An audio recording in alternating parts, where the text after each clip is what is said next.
Merci. Prenons les autres questions et puis on verra pour les réponses dans l'ensemble. La parole est au sénateur Ronan Le Gleut. Merci, Monsieur le Président. Tout d'abord, je voudrais rappeler que je suis favorable à un algorithme d'affectation. Il me semble que ce n'est pas l'objet, et peut-être que l'objet, c'est les différents sujets qui ont été traités, mais le fait qu'il y ait un algorithme d'affectation, ça me semble aller dans le bon sens. En revanche, la question principale que je me pose, c'est la question de la transparence du code source. Il y a un cas particulier pour les Français de l'étranger, ce sont les lycéens venus de l'Agence pour l'enseignement français à l'étranger. On se pose la question de savoir comment les élèves issus du réseau AEFE sont traités dans le code source. Je ne comprends pas pourquoi il n'y a pas de transparence du code source alors que l'algorithme est censé tout simplement mettre en œuvre la loi. Donc la loi est connue de tous, donc normalement le code source devrait être connu. Ça c'est vraiment une question... Vraiment, je m'interroge sur ce point. Et il me semble davantage que les problèmes qui ont été rencontrés, ce sont des... En fait, l'APB a été un révélateur des problèmes de la loi. C'est-à-dire c'est parce que la loi est mal écrite, que le logiciel appliquant parfaitement la loi révèle que la loi est un problème. Donc, en fait, le procès qui est fait à APB, il me semble que c'est un faux procès. C'est plutôt le procès de la loi. Bon.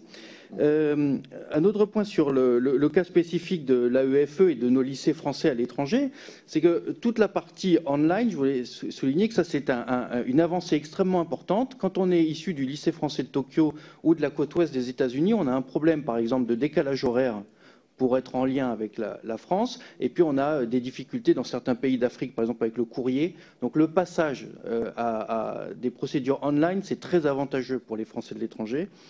Enfin, souligner la nécessité de beaucoup communiquer sur le nouveau logiciel, le nouveau algorithme d'affectation, et notamment ne pas oublier de communiquer auprès des Français de l'étranger, qui sont souvent oubliés.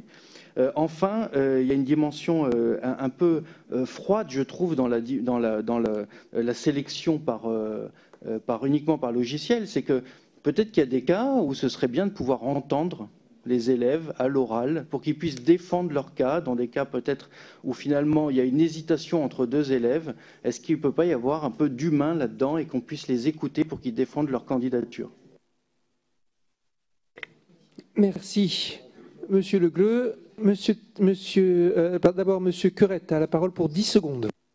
10 secondes. Juste sur la transparence, la publication du code et de données, il était prévu avec Etalab, suite à la visite d'Etalab, qu'il y aurait un hackathon en septembre dernier. Il n'a pas eu lieu. C'est Etalab qui devait l'organiser. Bon, ça n'a pas été fait. Je pense que ça se fera un jour ou l'autre, s'il reste un algorithme. Parce que sans algorithme, on n'a plus besoin d'hackathon, je pense. Il n'y a pratiquement plus rien à expliquer en termes de transparence. Mais c'était prévu et on regrette effectivement que... Et dans la situation actuelle, on ne peut plus rien faire parce que l'équipe est complètement saturée avec les modifications à faire pour la prochaine campagne, qui commence quand même en janvier. Monsieur Texier. Un mot, si vous le permettez, juste sur les bacheliers qui ont passé le bac à l'étranger dans le réseau de l'AEFE. La question a été posée tout à fait à propos, pour dire que jusqu'à présent, ils bénéficiaient d'une priorisation, puisqu'en fait, ils ne pouvaient pas être, dans l'algorithme, rattachés à telle ou telle académie. Donc, ils venaient effectivement de l'extérieur. Donc, ils étaient priorisés, voire même bénéficiaient d'un quota dans certaines académies. Donc, la question se pose effectivement du traitement de ces bacs passés dans le réseau AEFE ou de la mission laïque à l'étranger. Il est très, très important, et la médiation, je crois, y veillera, à ce qu'ils retrouvent des conditions normales d'insertion dans l'enseignement supérieur français.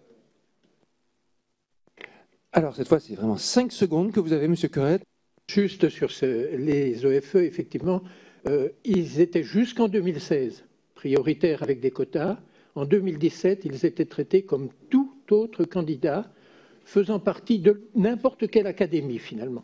Exactement qu'on a fait pour des candidats des territoires d'outre-mer, parce qu'il faut aussi penser à ceux-là, qui n'ont pas la formation universitaire dans leur propre territoire et qui étaient considérés comme à égalité avec les candidats de n'importe quelle académie pour une formation à l'extérieur.